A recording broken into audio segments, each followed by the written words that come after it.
Hello everyone, a very good morning and welcome to Unacademy, a one-stop destination for the English medium civil services aspirants. Welcome to the daily Hindu news analysis. So let's begin today's discussion with a couple of important announcements and then we shall take a look at the key topics that we are going to discuss today. First of all, please note that we have started a new initiative on the Unacademy app.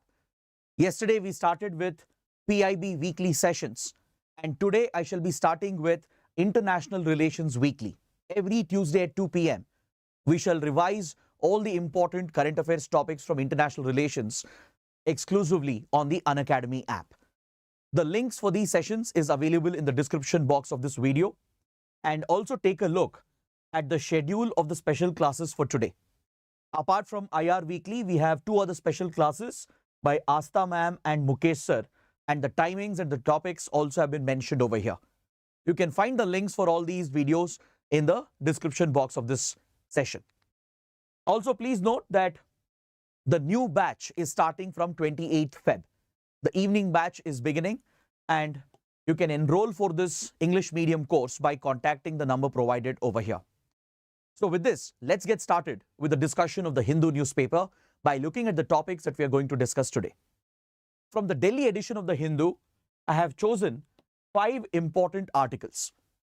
There are 3 articles that require a detailed analysis from a mains point of view, and we have 2 small articles that are relevant for prelims. Today's newspaper has a few other articles as well, but some of them are repetitive. These are topics which we have already covered in detail in the recent days, so I would be skipping over them and you can just take a look at these articles from the newspaper. So let's begin with today's discussion by looking at this important development that is reported on page number 1 of the Delhi edition. The article is related to the ongoing war in Ukraine, the Russia-Ukraine war, and it's referring to one of its implications on India. Directly or indirectly, India is getting trapped in this conflict, and there have been repercussions of this conflict on Indian interests. We all know that the Russia-Ukraine war has affected India geopolitically.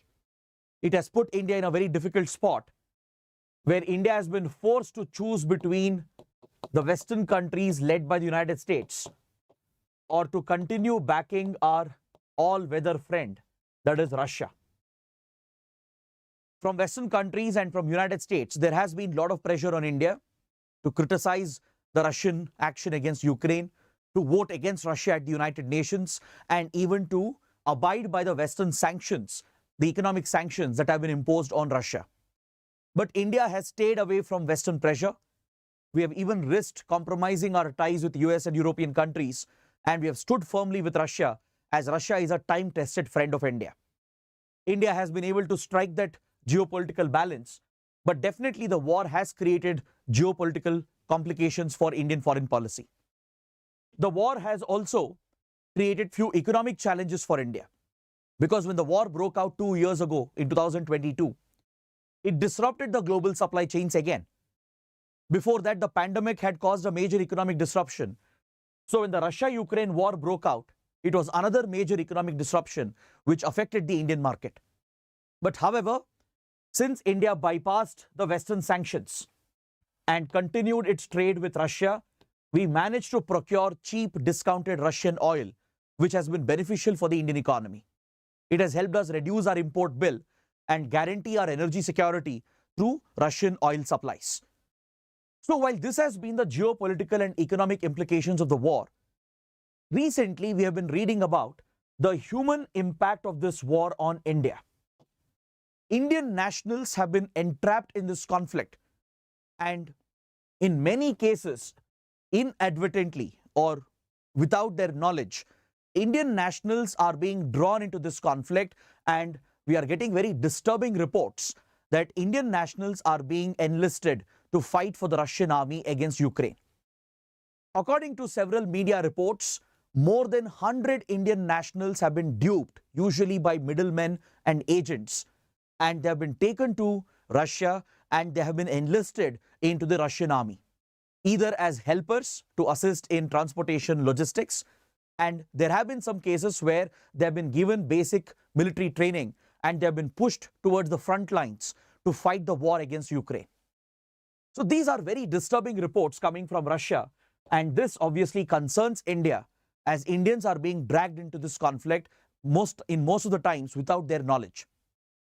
We have seen this happening with other nationalities as well. Even poor people from Nepal, Sri Lanka, workers in UAE and many other countries, even they have been dragged into this conflict in the name of lucrative jobs which are being offered by these middlemen. Because see, please understand that Russian army has been facing a severe crunch with regard to its manpower. It has enlisted able-bodied Russian men as well, right? And it has tried to bring in soldiers or recruits from outside, from other countries, by offering them financial incentives and citizenship. So especially in developing, underdeveloped countries, those who are from the lower sections of the society, those who are looking for better jobs or better livelihood, they are attracted by these opportunities, and in many cases, they are not even informed that they are being recruited into the army and they are being sent to fight a war. Just in the name of a lucrative job, they are duped by the middlemen, the middle agents involved, and they are pushed towards this conflict, and this is placing a human cost on India. According to reports in the Hindu, the BBC and other credible media outlets, few Indians have been injured in this conflict as well, and apparently one Indian has lost his life during a missile strike near the Ukrainian front. So please look at this article. The article from BBC, it's a research article by BBC. It says that Indians have been duped by middlemen and agents into fighting for Russia. According to this story, Indian workers in Middle East, that is in UAE and other West Asian countries, who are looking for better job opportunities, or even Indians in certain states like Jammu and Kashmir, Karnataka, Tamil Nadu and Gujarat, they have been duped by middlemen, right? Usually on social media platforms.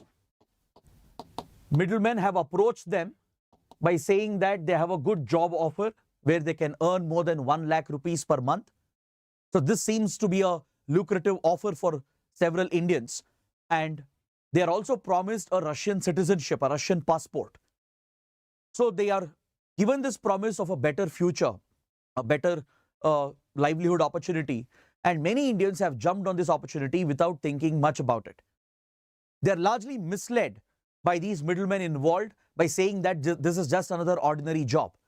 But once they reach Russia, they're made to sign these documents which are entirely in Russian language.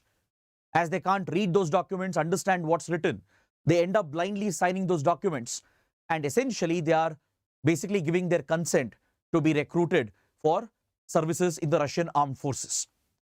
In many cases, they have been used as helpers to transport material, to arrange for logistics. In some cases, they have been provided some basic training.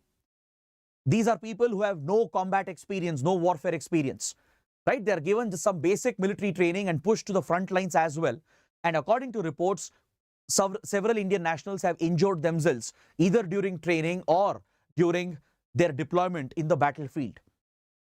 There are reports that an Indian national from Karnataka, an Indian national from Jammu and Kashmir and from Gujarat, they have injured themselves during the training phase itself. They had no clue that they were being recruited into the Russian army. They had no clue that they were being sent into a war field. And according to these reports, an Indian has been killed as well in a missile strike near the Ukrainian border. So this has given rise to concern amongst the families in India, and they are approaching the government of India to pressurize Russia to ensure that these Indians are released immediately and sent back home to India. So India's Ministry of External Affairs has taken this issue very seriously. The Indian Embassy in Moscow and as well as the Ministry of External Affairs in India, right? We have approached the Russian Embassy in Delhi and as well as the Russian government in Moscow and pressurized Russia to immediately release these Indians who have been recruited into the Russian army under these false pretexts. So the MEA has said that India is seeking immediate release of its nationals who have been wrongfully recruited into this war. So according to the government of India, Russia has already agreed and it has already released most of the Indians who were wrongly recruited. So these reports which are just coming in the newspapers, they have been dismissed by the government of India. The Ministry of External Affairs has said that these are largely unverified reports, inaccurate reports, because most Indians who had been recruited, they've already been released by Russia and sent back to India, according to the Ministry of External Affairs. But research from Hindu and BBC shows that there are still at least 100+ Indians who are still involved with the Russian army. And there is pressure building on the MEA from the families in India and as well as by media outlets in the country. Even though MEA is saying that most Indians have been sent back, there are media reports and there are few MPs as well who are helping out these families in India by trying to put pressure on the government of India to pressurize Russia in return so that Russia can release these Indian nationals from the services of the army and send them back to India safely. So this highlights the issue of outsourcing of war. We have seen this happening in many conflicts where young people are recruited to fight someone else's war or conflict. This is primarily driven by the economic situation of these families or these individuals. No one wants to get trapped in a foreign conflict, right? These people, they don't even have any war experience or combat experience. In most cases, they are desperately looking for a job, a better paying job, right? So when they approach these middlemen, they're often duped by these agents. They don't tell them exactly where they are taking them or what exactly is the nature of the job. And they're made to sign these contracts as well, which they don't even understand. And before they could even realize, they are pushed into someone else's conflict. So this has indeed become a challenge for many developing and underdeveloped countries. According to reports, in the Russia-Ukraine conflict, there are soldiers from Africa, soldiers from Cuba, and from Asian countries like Nepal, India, Sri Lanka. In majority of the cases, these people didn't even know that they were being recruited to fight someone else's war, right? And in the process, they will either get injured or they could even end up getting killed. And this places a human cost on the other countries which are not even involved in the conflict. So this emerging trend where many countries are involved in outsourcing their conflict, where they are recruiting foreigners, right, paying money to them, using money to lure them, this is posing a challenge, and this is something India is trying to address as seriously as possible. The MEA has said that it has put enough pressure on the Russian government and the Russian authorities. The MEA has taken up this issue with the Russian embassy in Delhi. The Indian embassy in Moscow has communicated this to the Russian government in Kremlin. And by exerting diplomatic pressure, India is trying to ensure that Russia doesn't recruit Indian nationals. And if there are any more Indians, they have to be released and sent back immediately. So some Indians have already come back, but there are reports that there are several Indians, at least 100+ Indians, still trapped in Russia. So that is the important issue that you understand from here. Even though it's a small topic, it is indeed a concerning development for India because it highlights the ongoing trend where wars are being privatized and as well as being outsourced.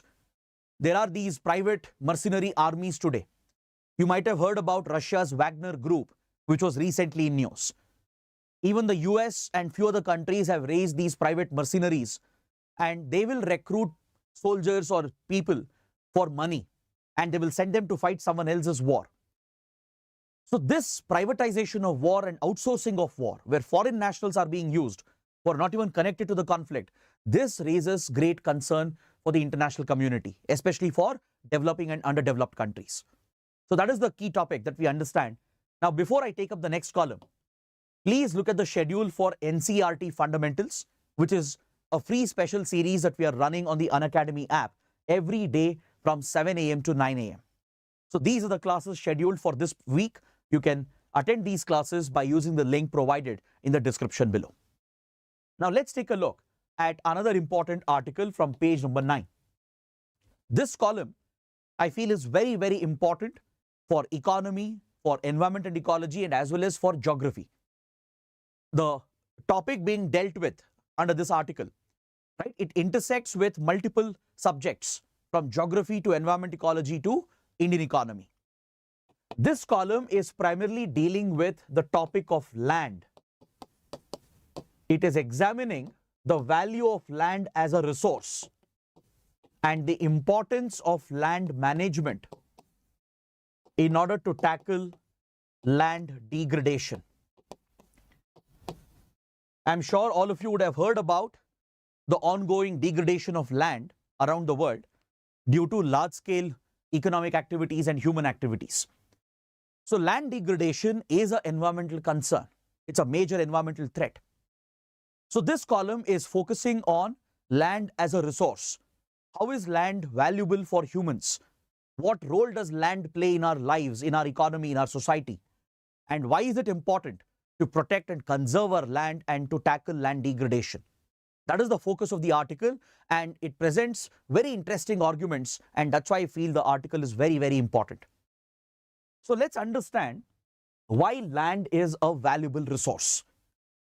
See, land is central to all human activities.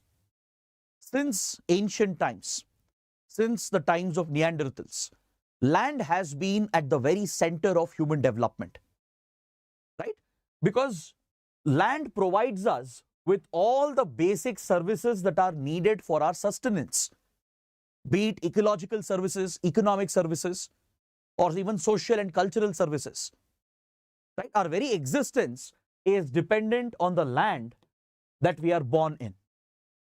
All the ecosystems that we have, the biodiversity on the terrestrial ecosystems, right? From forests to the mountains, even to the rivers and wetlands, they're all dependent on land.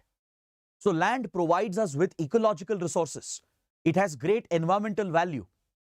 It provides us with economic resources or economic services. This is where we farm our crops, right? Our food security is guaranteed through land. Our economic industrial activities is also dependent on land. So essentially, human survival itself is dependent heavily on land as a resource. And this also adds social and cultural service. This is where communities thrive, or the cultures are developed, societies are formed. For example, if you look at indigenous tribal communities which dwell on a particular piece of land, which are indigenous to a particular region, right?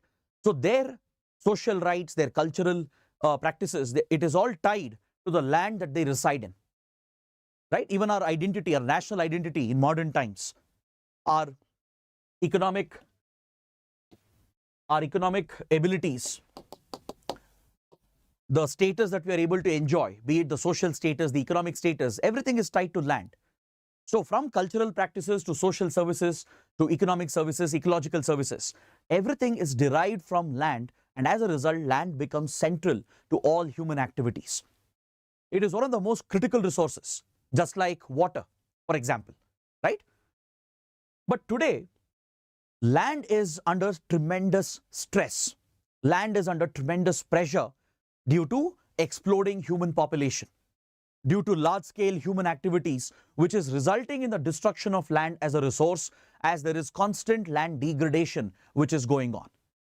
So this is the concern that the writer is exploring. He talks about the multidimensional character of land and highlights how the poor land management practices in India and around the world has led to degradation of land as a resource.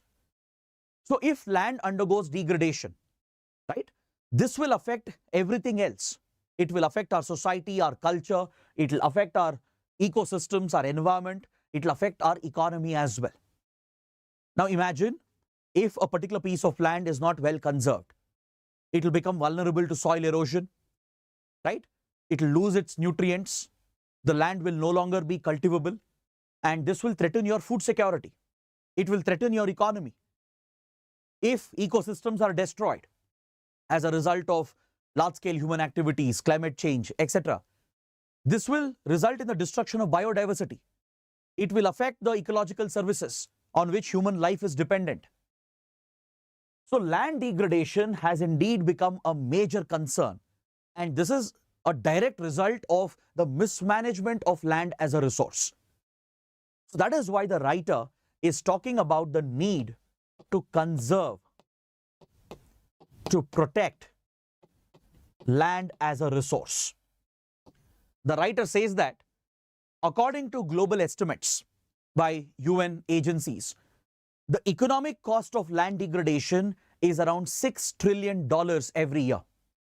As land continues to degrade around the world due to soil erosion, due to increasing disasters, pollution, etc., the economic cost that we are paying for this loss is around $6 trillion every single year.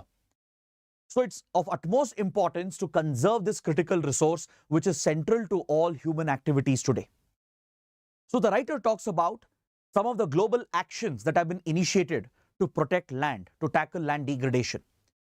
He talks about few international organizations and the actions that they have recommended through their reports. So let's take a look at this, and then we'll come to India. We'll understand the land composition of India. We'll understand the challenges being faced in India with regard to land management. So before that, let's take a look at the global action that has been recommended by various reputed international organizations with regard to conservation of land. We have the UN Convention to combat desertification. The UN Convention to combat desertification. The UN Convention to combat desertification held its Conference of Parties in 2019 in India at New Delhi. Around 4.5 years ago, the Conference of Parties, the 14th Conference of Parties to the UN Convention to combat desertification, was hosted by India. And during this summit, a call was given to achieve land degradation neutrality. Just like we have the talk of net neutrality with regard to carbon emissions, right? There is a debate and there is a push under the Climate Change Convention as well to achieve emissions neutrality, to achieve net zero emissions, wherein we will equate the emissions being absorbed through carbon sinks and carbon sequestration with the total emissions being released. So by reducing emissions and by creating more carbon sinks, right, we can achieve net zero emissions, where in net terms, the overall emissions in a given year would be zero. So similar to that concept, there is a concept promoted at the Convention on Desertification to achieve land degradation neutrality. That is, let's say a certain area of land is getting degraded in a particular year. The same amount of land should be recovered and protected in that particular year, so that in net terms, the overall area of degraded land would be neutral or would be zero. So this call was given at the Conference of Parties held in Delhi in 2019 under the UN Convention to combat desertification. In fact, this very convention becomes important for your prelims, the UN Convention to combat desertification. It was established in the year 1994 following the Rio Earth Summit of 1992. The Rio Earth Summit is considered as the mother of all environment-related conventions. It was held after the Cold War. It was the first time that the global community was coming together to discuss major developmental issues. And following the Rio Earth Summit, 3 important conventions, environment-related conventions, were established. One was the UN Convention to combat desertification. And there were 2 other conventions. So please find out which are these 2 conventions that were established through the Rio Earth Summit. So apart from the Convention on Desertification, 2 other important conventions were also established. So under this Convention to combat desertification, there are 197 parties to it. There are 197 parties, including 196 countries and European Union. These are the members of the Convention on Desertification. So these 197 parties are striving to recover degraded land, to restore the land which is undergoing degradation, and to prevent the loss of land. So the goal which was adopted at the New Delhi summit was to achieve land degradation neutrality, to ensure that we recover the degraded land parallelly, because constantly there is degradation going on, and the idea is to achieve a neutral state where we are able to restore land as a resource and recover the degraded land as well. Then if you look at IPCC, the Intergovernmental Panel on Climate Change, which we have studied in a recent session, the IPCC acts like a think tank, a climate science think tank that provides scientific information or scientific data to the Climate Change Convention. The IPCC is of the opinion that we should carry out country-level stock taking with regard to land management practices. Just like we estimate the emissions from each country and we take a stock of where every country stands with regard to their emission control, on similar lines, IPCC has suggested that every country should implement a stock taking exercise. They should review the area of their land which is undergoing degradation, present this data in front of the global community, and take up measures to protect the land. So this will put in place a review mechanism, a transparent, accountable review mechanism that provides for better and efficient land management practices. That is what IPCC had suggested. The IPCC even suggested some short-term and long-term measures to reduce the competition for land. See, today, due to increasing human population and increasing human and economic activities, there is intense competition for land as it is a limited resource, a precious resource. So this is putting a lot of stress on land, and that is why IPCC suggested that we should ensure that human activities has a minimum negative impact on land. We have to design our economic activities in such a way, we have to plan usage of land as a resource in such a manner to ensure that there is minimal impact on land. Be it agricultural activities, industrial activities, right? Any of these human activities should not cause long-term degradation of land. There should be minimal impact on land, and this can be done only through better policy making, through better laws, better regulations. So that is what IPCC had recommended. The Food and Agriculture Organization brought out a report in 2021 which called upon the global community to show a sense of urgency when it comes to caring for the long-term future of land, soil, and water.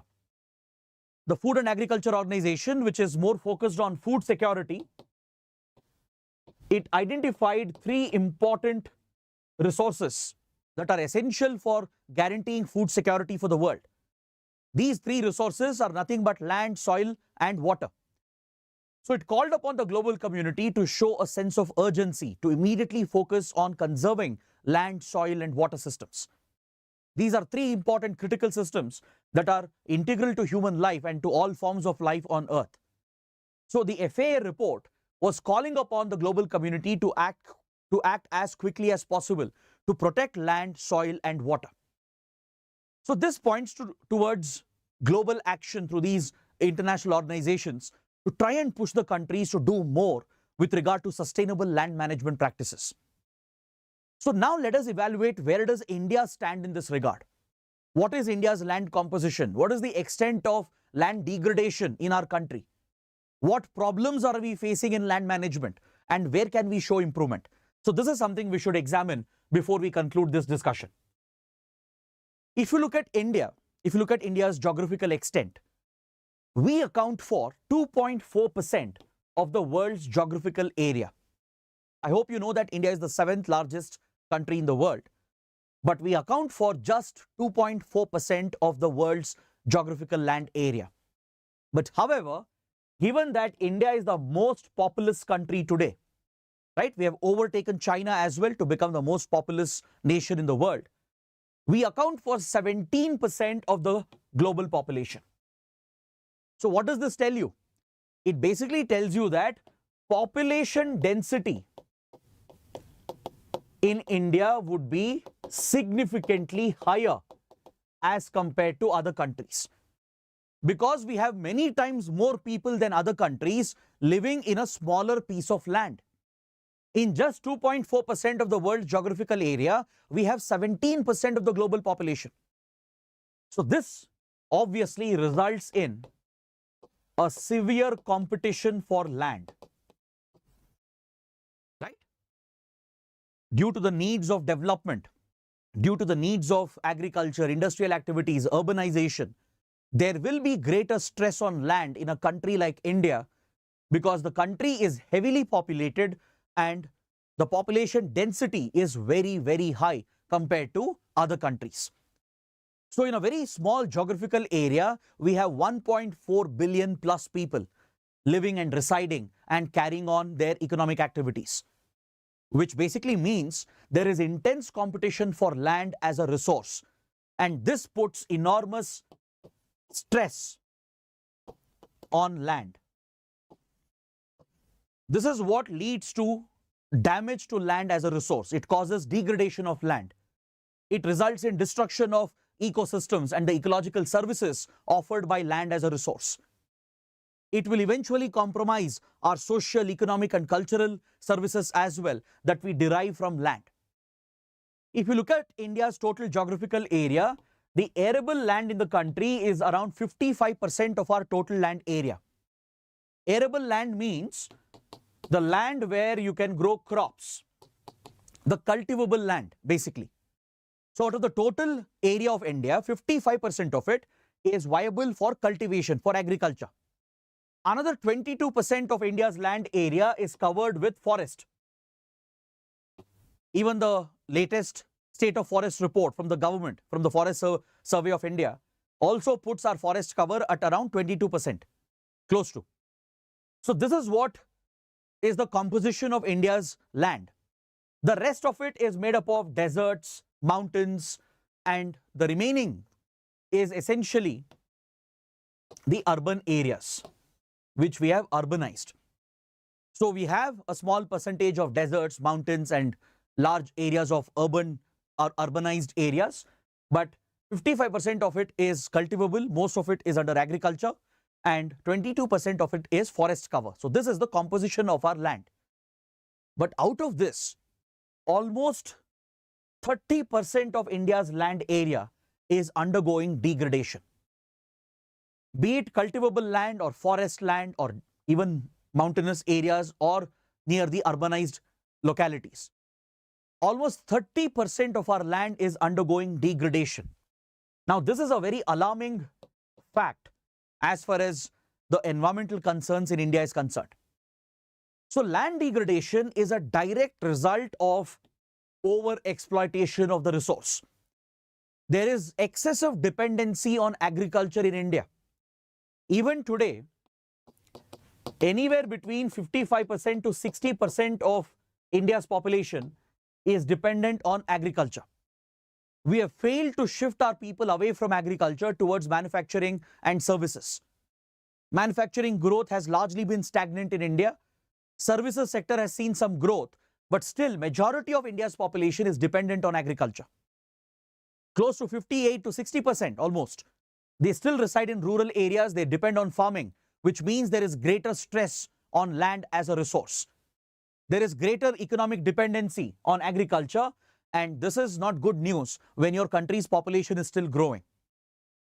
So, growing population accompanied with increased urbanization and large-scale infrastructure development puts even more stress on land as a resource.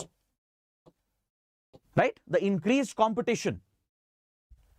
The government itself is using land for various purposes to create essential infrastructure in order to meet the welfare needs, the developmental needs of its growing population. The private industry is competing for land, right? Urban areas are expanding at a rapid rate. Plus, the dependency on agriculture continues. Farmers who see that the fertility has gone down, they might abandon the degraded land, which is eroded and which is infertile. They might expand agriculture into other land areas as well, sometimes even by resorting to deforestation. They might even cut down forest areas to expand agricultural activity, given the excessive dependency on agriculture in India. So all these activities combined together is creating a lot of competition for land, especially in India, and this is squeezing our natural areas. The natural buffers that exist, be it wetland ecosystems, the forests, right? These natural buffers are being squeezed and the ecological functions are being lost. So there is large-scale deforestation which is happening. We also witness the destruction of biodiversity of the country, right? Now, accompanied with climate change, global warming, extreme weather events, this creates a very complex situation for India, for developing nations like India, and this is going to affect many more livelihoods in the coming days. The more stress we put on land as a resource, and if we fail to recover degraded land, and if we continue to destroy land and the ecology around it, this will only destroy more livelihoods, because millions of people are dependent on land as a resource for their sustenance. The farmers, the tribal communities, which are dependent on land, which are dependent on forests, which are dependent on ecosystems for basic sustenance, their livelihoods will be destroyed as if we continue to damage our environment, right? So this is a chain reaction. It's a vicious cycle that has been created, and this also weakens our resilience towards disasters. Nature has this equilibrium, right, where it offers natural protection against disasters. But if we continue to degrade land and destroy our environment, it will reduce our resilience against extreme weather events. So be it cyclones or floods or forest fires, they will tend to have a much greater impact when we destroy land and forests and our environment and the biodiversity resources. So this will affect our economy, it will affect livelihoods, it will weaken our culture and even the society as well, and it will make us more vulnerable as a population with regard to climate change and global warming. So coming to the big question, if we know all this, if we know the consequences, then why aren't we managing land efficiently, right? One obvious solution to this problem is efficient land management. If the land as a resource is managed more efficiently by the government, by the community, right, then your problem can be addressed. So what is the challenge here with regard to land management in India? That is the core question being addressed by the column. The writer talks about the administrative complexity in India when it comes to land management. If you look at the various government departments that are involved in land management, you'll understand the point that the writer is trying to highlight. At the central government, there are different ministries and departments which deal with land. Land as a subject is primarily a state subject according to Indian Constitution. If you look at Schedule 7, right, which divides the subjects into union list, state list and concurrent list, land management as a subject is under the state list, which means state governments have primary jurisdiction. They have the primary responsibility when it comes to land management. Center also plays a role, but problem is there are multiple departments dealing with land related issues and land management. At the center, you have Ministry of Agriculture, Ministry of Rural Development, Ministry of Environment. They all have their various departments, right? Plus the state government, which is overall responsible for land management. Plus you have your local bodies, your Panchayati Raj institutions, your municipal bodies, right? So the multiplicity of administrative bodies and institutions has ended up creating a very complex situation with regard to land management in India. The writer says that the administrative complexity is a very big challenge. This creates many gaps. It creates overlapping jurisdiction. And essentially, the states will blame the center, center will blame the states. The grassroots institutions will fail to implement. The local bodies, which may not have the right resources, the right knowledge, they will fail to implement the policies. So it is this administrative complexity and the complete mismatch between the policies of the center, the state and the local bodies is what is giving rise to this administrative challenge. The writer says that there are significant knowledge gaps when it comes to understanding the importance of land and when it comes to employing the right methods of land conservation. The required scientific knowledge is missing, especially at the lower levels of the bureaucracy. And usually, whenever it comes to land conservation programs, there is a short-term planning bias, meaning people are looking for short-term results. The government authorities, the bureaucracy itself, the local bodies, state governments, they want quick results to showcase their success. They're not looking at long-term planning. There is an inherent bias in the administrative system to focus on short-term goals, which will always end up compromising the long-term results. Plus, there is a fragmented approach. The approach of the center is divergent from the approach of the states. Local bodies are following their own approaches, leading to fragmented approaches from different departments and authorities. There is a lack of action for unforeseen events, primarily for disasters and even for environmental degradation and land degradation. These unforeseen events, right, we are not prepared for it. Even though disasters are predictable, some of the disasters are predictable. Environmental concerns like land degradation can be seen decades earlier. Still, we are not prepared for it. We are not having contingency plans. We are not having mitigation measures in place to deal with these adverse events which are going to develop, which have already started developing. There are numerous regulatory barriers, numerous regulations from local bodies, state governments, pollution control boards, from the central ministries and departments. This creates only a regulatory barrier when it comes to development of land and conservation of land. So these are the various challenges that are being faced with regard to land management in India. So that is why the writer is suggesting that there should be a complete integration of the approach towards land management. The writer is suggesting a multi-stakeholder platform that will bring all the authorities together along with the civil society, the private industry, the farmers, the NGOs. All these stakeholders have to be brought together for a collective approach towards land management.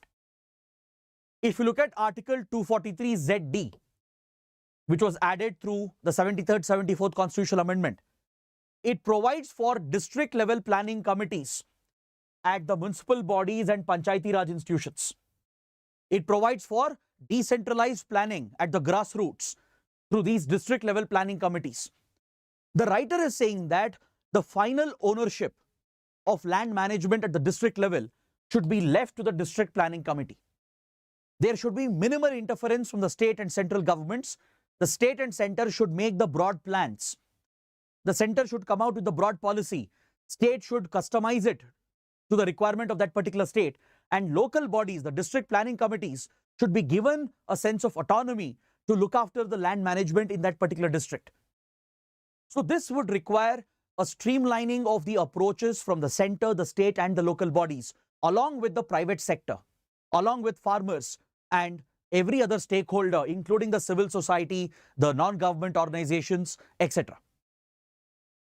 The writer is suggesting that we should look at land as one homogeneous system, just like any other ecosystem, right? Land itself is a system. Land should not be looked at as a fragmented resource. It is one common resource that we all share, and we should look at land as an integrated single resource, and we should have an integrated landscape management. Because this is the approach that some developed regions of the world have been undertaking. There are a few global examples on how other countries, other regions are dealing with land management.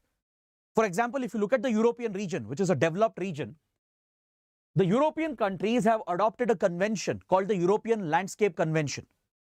Through this, they are following an integrated approach, and from every individual to the government and to every other stakeholder is involved in the land conservation process. So this is giving an edge to developed nations because they have fine-tuned their approach towards land management.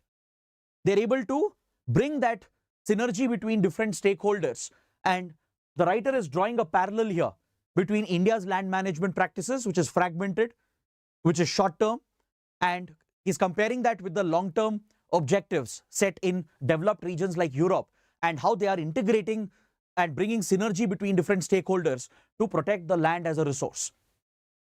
Even the United Kingdom has taken a serious step towards land management and land conservation to prevent land degradation. Recently, the Parliamentary Office of Science and Technology of the UK government brought out a report and highlighted the importance of land management and why it is critical with regard to adapting to climate change. So based on these recommendations from the Parliamentary Office, UK government is undertaking few measures, few scientific, well-planned measures with regard to land management. So there are lessons that we can learn from these models, primarily in the developed countries.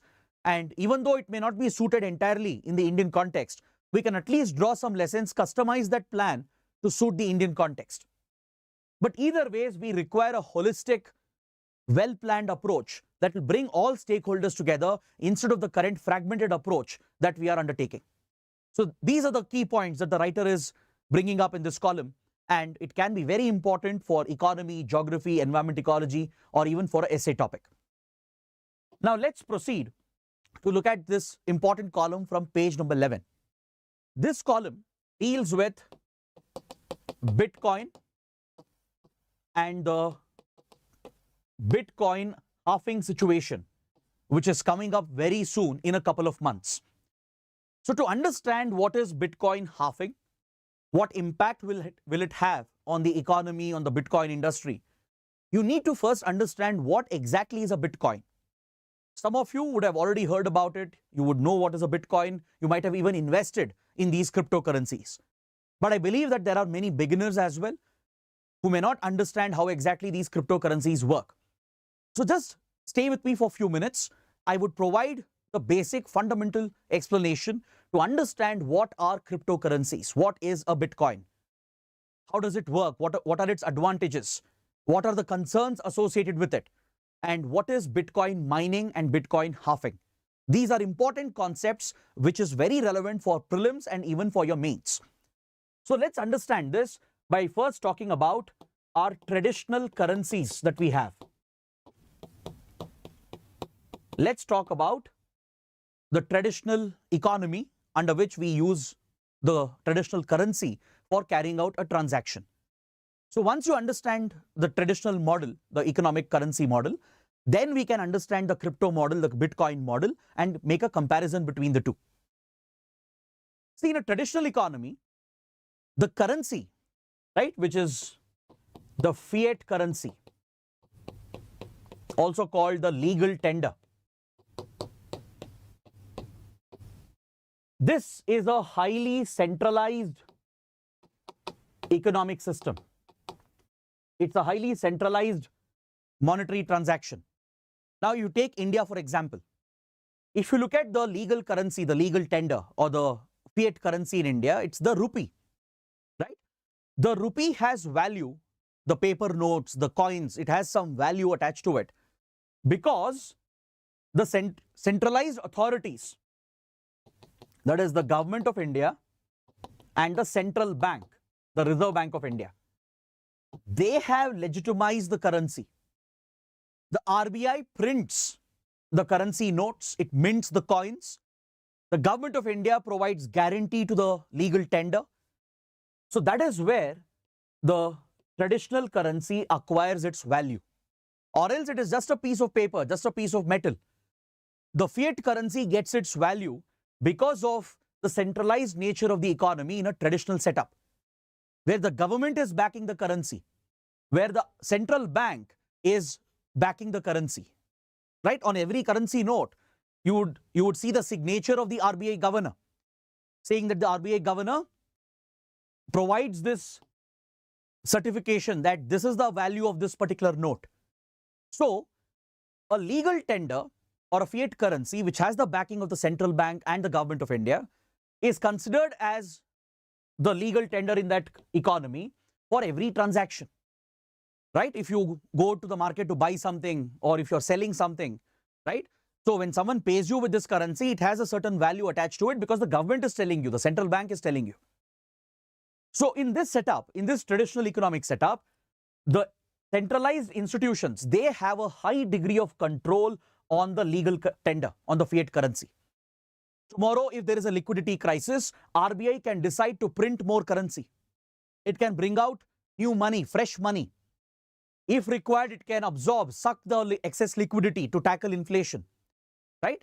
The government as well can work with RBI to manipulate the monetary situation, to change the monetary environment, to suit the economic interests. So this is how a traditional economy functions. But here in a centralized system, there are few fundamental problems. One is about transparency. Second is about inflation. These are two fundamental problems which may not be addressed in this centralized traditional economic model. Whenever there is a problem, a liquidity problem, central banks tend to print more currency, and when there is more money supply, what happens? It leads to inflation. It erodes the value of your money. Correct? Your money loses value over a period of time, primarily because the central bank will keep printing money whenever needed. It may not be very true in the case of India, but if you look at US, for example, the US Federal Reserve keeps on carrying out liquidity easing, printing currency after currency whenever needed, right? To ensure that there is enough liquidity in the market. By doing that, the Federal Reserve, with the backing of the US government, they are weakening the value of the dollar, causing inflation and weakening the value of the dollar. So for a common man, this is a loss of value, right? You're losing the value of your hard-earned money. Today, what $100 or 100 rupees can fetch, it will not fetch the same commodity maybe 5 years down the line, 10 years down the line, because there would be more currency in circulation and the currency would have lost its value. The other problem is that in a centralized system, there is a lack of transparency. For example, if you look at the banking system, right, the banking records are opaque, meaning it's not visible to the public. Of course, there are rules, there are regulations, the RBI keeps a check on it, Finance Ministry will keep a check on it. But in broad terms, your traditional banking system is largely opaque. Not every person can have an insight into the banking transactions. Now, what if there are few corrupt bank officials and corrupt government and RBI officials who collude together to pull off a scandal or a scam? Right? It's the common man's money which is looted, because there were fraudulent transactions taking place in the system, and it did not raise any alert or alarm because of the opaque nature of the centralized system. It's a centrally controlled system. So this is where a revolutionary concept was proposed called cryptocurrencies. Right? Cryptocurrency is, in a way, the opposite of a centralized monetary system. Cryptocurrencies brought out a decentralized economic model to solve the problem of transparency and inflation, to protect the value of your money and to provide greater transparency in the transactions. Right? A new model was proposed. It was a disruptive, revolutionary model. So let's understand what is the crypto model. The first major cryptocurrency was the Bitcoin. So almost 15 years ago, 16 years ago, a white paper was released on the internet under a pseudonym called Satoshi Nakamoto. We don't know who is Satoshi Nakamoto. It could be an individual, it could be a group of people or an organization, a government entity. We don't know. It's a pseudonym entity. So by the name Satoshi Nakamoto, a white paper was released by outlining the concept of Bitcoin as the first cryptocurrency of the world. A Bitcoin is a decentralized currency. Unlike your centralized legal tender in a traditional economy, which is controlled by the central bank, controlled by the government, there is no one to control a cryptocurrency. There is no central authority, there is no central bank or a government or one single institution controlling this particular currency. It's a decentralized currency system based on a peer-to-peer network, on a peer-to-peer model. Essentially, it's like the internet itself. The internet is a peer-to-peer model where every node in the internet plays a role in building the larger internet of the world, right? So this crypto world is essentially managed by the peers which are part of the crypto network, the crypto chain. So in this case, the inflation problem is solved by keeping a limit on the number of bitcoins that are available. I told you that the problem with regular currency is that central banks will keep printing currency. Even if government has failed in its fiscal policy, right? Government has borrowed heavy loans. To help the government, the RBI will print currency. That's how central banks usually work. So every time currency is printed, your money is losing value. So what was proposed by Satoshi Nakamoto was that why lose the value of your hard-earned money? Why be a part of a traditional centralized banking system, right? Instead, adopt a decentralized model where there is a limit on the number of bitcoins that are brought out. What is this limit? It is 21 million. There is a cap. There cannot be more than 21 million bitcoins in the market, in circulation. This is basically a program. It's essentially a code, right, which has been written, and it limits the number of bitcoins at 21 million, right? Now, the transparency element with regard to every single transaction is brought in through something called as the blockchain. You might have heard about the blockchain technology. Blockchain is nothing but a digital ledger, a digital register. See, in a bank, every transaction is recorded, correct? Before the computers came in, before computers were adopted in the banking system, transactions were manually recorded in a register book. That's what we call as a ledger, accounting ledger or account register. So now, in the banking system, in the traditional centralized banking system, it has all been computerized. Every single transaction is recorded in the computer ledger maintained by the bank. Only RBI might have access to it, government authorities might have access to it, but common public will not have access to it. Now, you can't go to a bank and ask the bank to show the transaction of someone else. You can't do that, right? Because there is a certain opaqueness that is present in that system. It is required, of course, to protect privacy, but the same opaqueness could be misused. If there are corrupt elements, they can misuse the system to carry out fraudulent transactions and steal the money of the public. That is how scandals are carried out. That is how money laundering takes place. That is how fraudulent loans are issued in the banking system. We have seen the cases of Vijay Mallya, Nirav Modi and many others, and how public money has been looted within the banking system. So this was the problem that Bitcoin was trying to solve, bringing transparency into the system by maintaining an open ledger, a publicly available digital ledger called the blockchain. So blockchain is the virtual format of this ledger where every transaction is recorded and verified by the peer-to-peer network. The peer-to-peer network will verify every single transaction happening on the blockchain. Every block that is entered into the digital ledger is cross-checked, verified, and if there is any fraud being committed, right, immediately it will be flagged by the peer-to-peer network. Unless all the nodes agree, the transaction will not be entered into the blockchain. So there are multiple points, multiple nodes keeping a check on the transaction in a peer-to-peer model, and that is what brings transparency as well into the crypto model. So it solves the problem of inflation by limiting the number of bitcoins. It solves the transparency problem by creating a decentralized ledger system. These are the advantages of a currency like Bitcoin. Now the question is, where is the Bitcoin coming from? Right? Where does it come from? The Bitcoin has to be mined. There's something called Bitcoin mining. It's not like your mining of a mineral resource where there is physical mining done. There is no physical mining done here. It's just a reference to it. Here, a virtual process of mining is employed to release bitcoins into the market.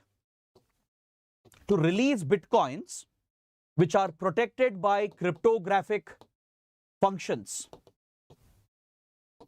The peer-to-peer networks which are maintaining the blockchain, they have to solve complex mathematical problems. Complex cryptographic hash functions have to be solved. This is not a simple algebraic equation or arithmetic problem. This is a very complex cryptographic hash function, and to crack these codes, right, you need computing abilities. You need specialized processors, supercomputers, which can consume massive amounts of electricity. They will require cooling solutions as well. Massive air conditioning will be needed to maintain those computing facilities. So not everyone can mine Bitcoin. At one point, yes, initially, in the initial days when more Bitcoins were available, by 2008, 2009, when the cryptocurrency was launched, when more Bitcoins were available, Yes, everyone could mine Bitcoin by using a computer, by solving the cryptographic problems, the mathematical problems. And for every problem that you solve, you are rewarded with new Bitcoins. This is how Bitcoins entered the market. New Bitcoins are given as a reward to the miner, the one who is deploying computing ability, mathematical abilities to solve the problem, right? They are rewarded with Bitcoins. That is how new Bitcoins enter the market. Now you might ask, what's the value for this Bitcoin, or who assigns the value? No one will assign the value. The market assigns the value. Initially, Bitcoins were worth nothing. It was worthless initially when Bitcoins were mined. There were software geeks who were just experts in coding, who did this as a hobby initially, who would use a computer, crack these problems and earn Bitcoins. They never knew what would be the value of a Bitcoin some years down the line, right? The value is entirely determined by the market. All right. So this process of solving these cryptographic hash functions and getting rewarded with Bitcoins, this process is called Bitcoin mining. This is how new Bitcoins are released, and now these Bitcoins can be traded in the crypto market. So a number of crypto wallets and stock exchanges came up. Number of startups were established which would maintain these crypto wallets where you could hold the cryptocurrency, where you can trade, buy and sell these cryptocurrencies on these exchanges. So this is the whole process of Bitcoin mining. Now these are the peer-to-peer nodes who are solving the problems. They are the ones who are entering every transaction into the blockchain. They are the ones verifying every transaction on the blockchain. Now let's say someone buys or sells cryptocurrencies on the exchange. They will cross-check and verify the transaction, and this is registered on the blockchain. Unless all the peers in the network agree to it, unless all of them verify that it's a genuine, authentic transaction, right? The transaction will not be recorded on the block. So that is why it is almost difficult, impossible to commit a fraud. Plus, the whole program is protected with cryptographic hash functions, so which can only be solved by deploying massive amounts of computing power. Now, why am I telling all these stories? This is very essential to understand the Bitcoin halving situation. The rewards that you're going to get for mining Bitcoin is not the same. This reduces by half every few years. That is how the program has been designed. Initially, when Bitcoin mining started by 2009, right? The Bitcoin reward was much higher. Out of the 21 million Bitcoins, once the halving situation was reached, once half the Bitcoins were mined, the reward Bitcoins would also reduce by half. So initially, if a peer-to-peer network or Bitcoin mining companies, if they solved a mathematical problem by deploying computing power, they would get rewarded with 50 Bitcoins. This reduced by half by 2012, and they started getting rewards of only 25 Bitcoins. So essentially, after every block of 210,000 Bitcoins are mined, the reward also reduces by half. This has happened every 4 years. In 2016, the reward fell to 12.5 Bitcoins. Now this has reduced to 6.25 Bitcoins in 2020. And this is further going to reduce by half in April 2024. In April 2024, the reward you will get for mining Bitcoin will be just 3.125 Bitcoins. So this is called Bitcoin halving situation, where every 4 years usually, once 210,000 blocks are mined, the reward Bitcoins which are given will reduce by half. The problem here is that the mining companies which are there, they have deployed massive computing power to carry out these mathematical problems. In fact, these problems become complex with years. The initial problems were easier to solve, but the reward was more. But as you progress and as you get closer to the limit, the total limit of Bitcoins, right? The mathematical problems become more complex and you have to deploy more computing power to crack them. So when you're using supercomputing facilities with specialized processors, specialized computer chips, this will consume massive amounts of electricity. It requires massive amounts of air cooling or air conditioning. And this becomes a huge cost in itself. But of course, the cost is justified because the value of Bitcoin has gone up exponentially in the last few years. As people saw value in Bitcoin and a potential in Bitcoin, right, and other cryptocurrencies also started booming, especially after the pandemic, there has been a massive surge in its value. Today, I think each Bitcoin is somewhere close to $50,000. So imagine from being worthless to each Bitcoin being worth around $50,000. That is how the value has gone up, right? So this is completely determined by the market situation, by the demand-supply equation and the market interest. But now the concern here is that with Bitcoin halving coming up, the reward for every mining is just 3.125 Bitcoins. Even though the value is high, each Bitcoin is worth much more, right? Compared to what 50 Bitcoins could get in 2009, today 3 Bitcoins will fetch you much more than that, many times more than that. So this is still lucrative for the crypto companies, the mining companies. But problem is they will have to deploy even more power, supercomputing power. They will have to employ more advanced computer chips. They will have to draw more electricity. And this cost will keep on increasing, creating an environmental challenge. Until recently, most crypto mining firms were in China. They were based out of China. But China cracked down on all these firms and threw them out. And today, most companies are present in Kazakhstan, some in Iran as well, right? So these are the countries they prefer where the cost for mining is lower. The cost for mining, the cost of electricity should be lower. So that is where they prefer, and they also want relaxed laws and jurisdictions. That is what they prefer. Because most governments and central banks have acted against cryptocurrencies. Because even though they have a lot of advantages, they solve the problem of inflation, they solve the problem of fraudulent transactions, there is a major concern that it provides complete anonymity. You can become completely anonymous while carrying out a crypto transaction, right? Given the level of cryptographic encryption, right? Your identity is concealed, your location, your IP address is concealed, and there is no bank account exactly where the money is received. There are these virtual Bitcoin addresses and these wallets, which are usually located in foreign jurisdictions where the transactions will take place. So it's very hard to check these transactions, and this has a major economic and security implication. Such cryptocurrencies can be easily misused for money laundering, for terrorist financing, for enabling criminal activities. Cyber criminals, they carry out transactions in Bitcoins and other cryptocurrencies. Other organized criminal cartels, drug trafficking cartels, arms traffickers, they all use cryptocurrencies today. Terrorist financing is being done through cryptocurrencies. Money laundering has become easier, simpler. They can easily evade any surveillance, any regulation, and they can easily launder black money. And this has become a major economic threat and a security threat. So that is why many countries are against allowing cryptocurrencies and Bitcoins. In India as well, there was a negative environment from the RBI and the government.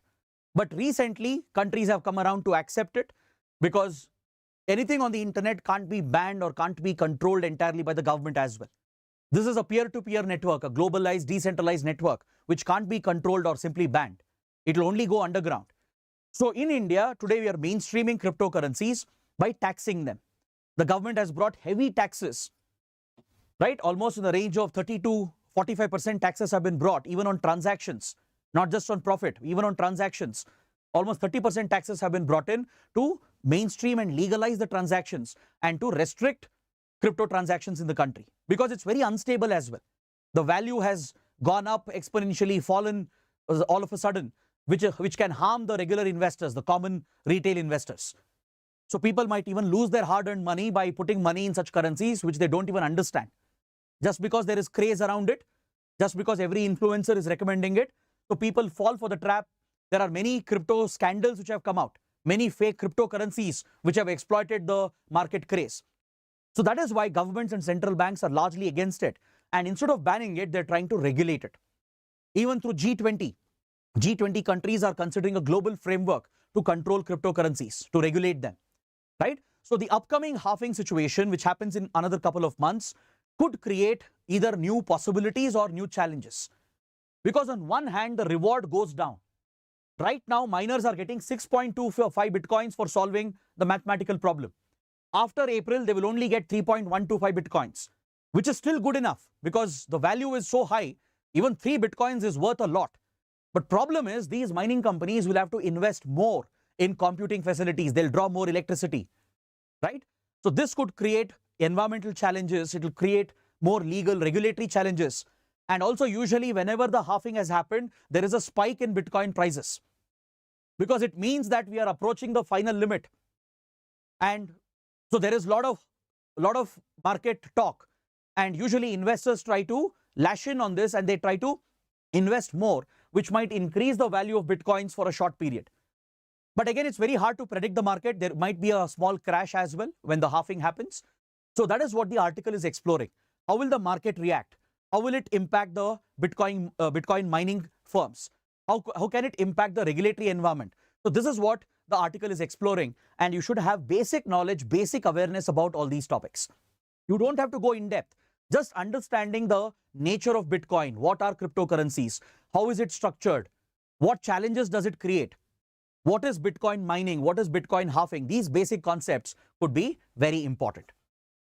So this completes my detailed discussion of all the means related columns. Now let's head towards the prelim section, take a quick look at these small articles, and then we can end the discussion for today. On page number 6, the Hindu carries an image which depicts a art form from Kerala called Theyyam.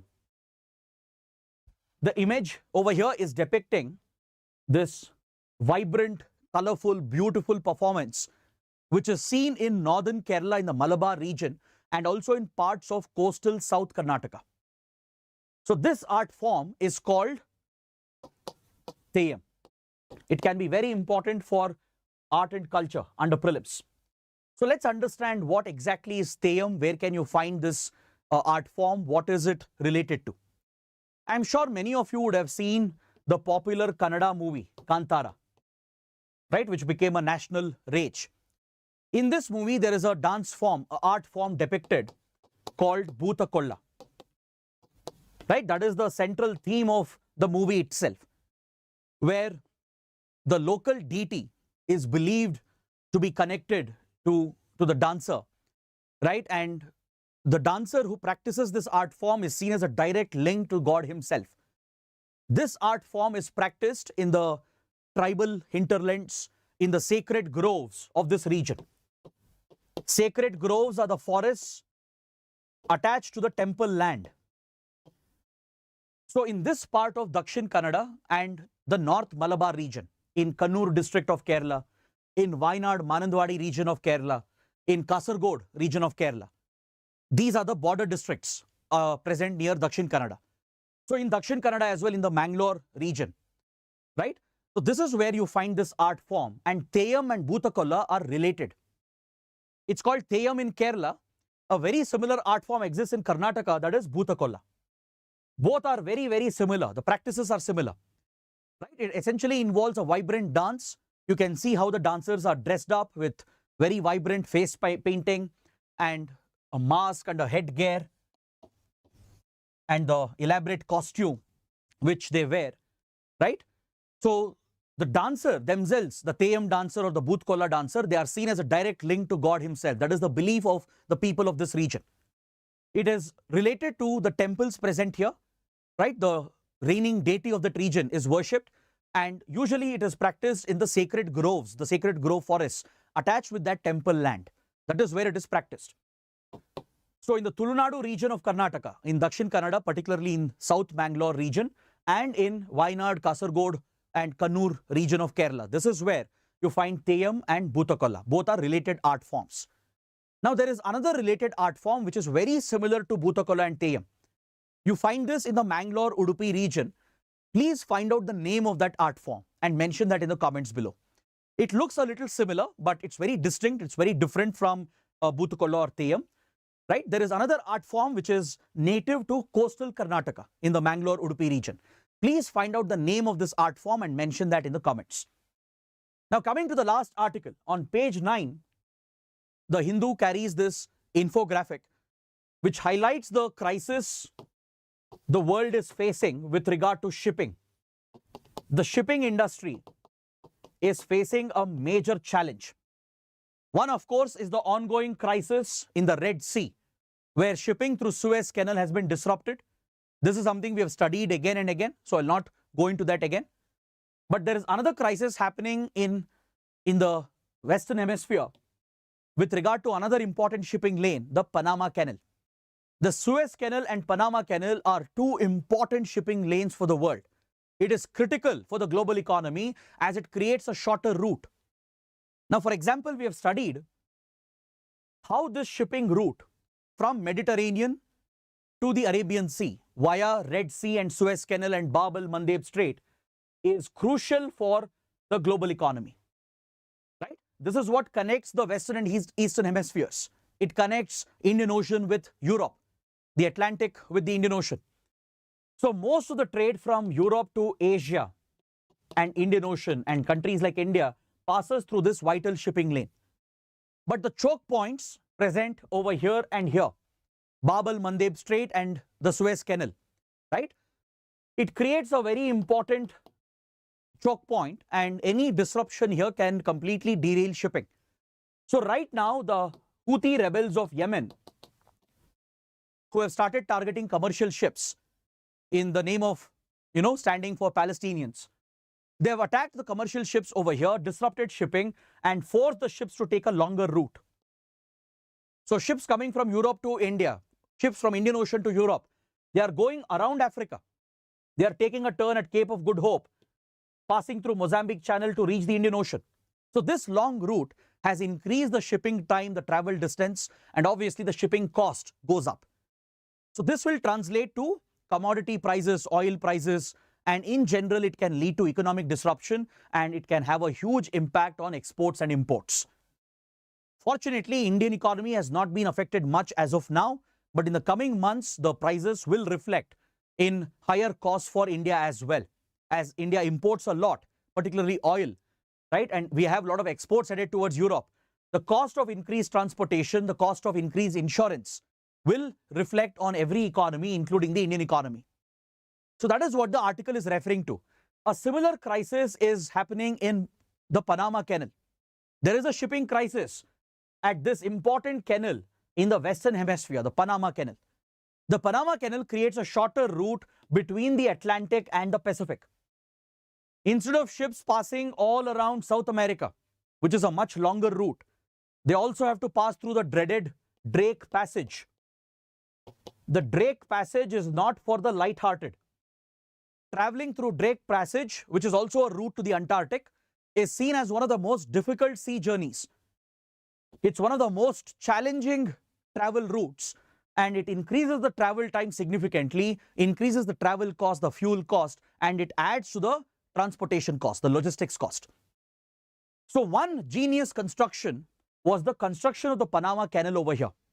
Just like Suez Canal was built in Egypt to link the Red Sea with Mediterranean Sea, similarly, a canal was opened up here at the Isthmus of Panama. Isthmus is essentially a very narrow piece of land that is separating two large water bodies.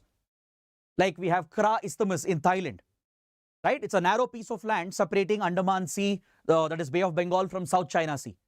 So similarly, you have the Isthmus of Panama over here in Central America, right? This narrow piece of land is what is dividing Atlantic from the Pacific. So a canal was created and ships can opt for this shorter route by passing through the Panama Canal. This saves shipping time, the shipping costs, and it is extremely crucial for the global economy. For example, goods coming from, let's say, the east coast of US towards India, they can take the shorter route. They can pass through Panama and directly reach Indian Ocean. Now, at Panama Canal as well, there is a crisis going on because of the drought situation. A massive drought has hit Central America. There is a lack of rainfall. And this is affecting the operation of Panama Canal. That is what you need to understand. How can drought affect the operation of this canal? See, this canal is heavily dependent on the canal locks that are created to lift the ship stage by stage to reach an artificial lake called the Gatun Lake. So imagine on one side you have Atlantic, on the other side you have the Pacific. In between you have the Isthmus of Panama. So Panama is located at a slightly higher altitude compared to the sea level, right? So ships passing from here to here, if they have to pass through a canal, they have to be lifted up and then passed on to the other side. So there is a series of interlocking canals created. You might even go to YouTube and watch these videos which shows the operation of Panama Canal. The container ships which come in, right, the canal locks will create a artificial passageway, and the water is filled from a lake which has been created, and stage by stage the ship is lifted up in height to make it reach the Gatun Lake. The Gatun Lake itself is an artificially created lake as part of the Panama Canal project. It is created by creating a dam at the Chagres River and Lake Alayula. So these two water bodies, the Chagres River and Lake Alayula, they play a critical role in supplying constant water to the Gatun Lake and the canal locks that are present. Without this water supply, the ships cannot be lifted up and brought down through this canal. The canal locks will not work efficiently if there is not enough water. And that is the problem affecting operations at Panama Canal. There has been a severe drought. There has been a lack of rainfall. And there isn't enough water in the Chagres River and Lake Alayula, which is causing a water scarcity in the Gatun Lake. So due to the lack of water availability, the canal locks are not able to work and ships are not able to pass through Panama. So they are taking the longer route across South America. So this again has increased the transportation cost, and this is impacting the global economy. So please look at this data. Look at how the number of monthly transit of ships across Suez and Panama Canal has dropped significantly in the last few months. In the last 4 to 6 months, you see a significant drop in the number of ships passing through Panama and Suez, which means these two critical canals and shipping lanes are being blocked and ships are taking the longer route. You can also see how the distance traveled by the container ships has increased in the last few months. Be it dry cargo, oil supplies, or any major container cargo, the distance they are traveling on an average in nautical miles has increased because they are taking longer routes. So longer the distance, higher will be the cost of transportation. So this has a cascading effect on the global economy. No country will be spared. Every country, every economy will get affected because of its impact on exports and imports. Then also look at the container freight rates, how it had jumped during the pandemic years and during the Russia-Ukraine war initially in 2020, 2021. It had declined, come back to normal levels. But now again, we are witnessing a spike in the container freight rates. The pandemic was one major disruption. After the restrictions were relaxed during the pandemic, we saw a major uptick in shipping as the economies opened up, and the cost of shipping also increased because there was a huge backlog left behind. So as the cost went up, the Russia-Ukraine war also caused a disruption, but then the prices had cooled down. The prices of shipping had gone down. But now again, because of the disruption happening in the Suez Canal and Panama Canal, we are seeing again an uptick in the prices involved in the freight rates, in the cost of shipping. So this is what is worrying for the global economy. And that is a key point that we can draw from this infographic presented by the Hindu. So on this note, I would like to complete my discussion for today. Please take a look at the mains practice questions. You can use both the questions for your answer writing practice, and if possible, write your answers and post them in the comment section below. I hope you guys have liked the discussion, understood everything that we have discussed. If you did, do support us with your likes, with your comments, and do subscribe to our channel. That is it for today. We'll catch up tomorrow.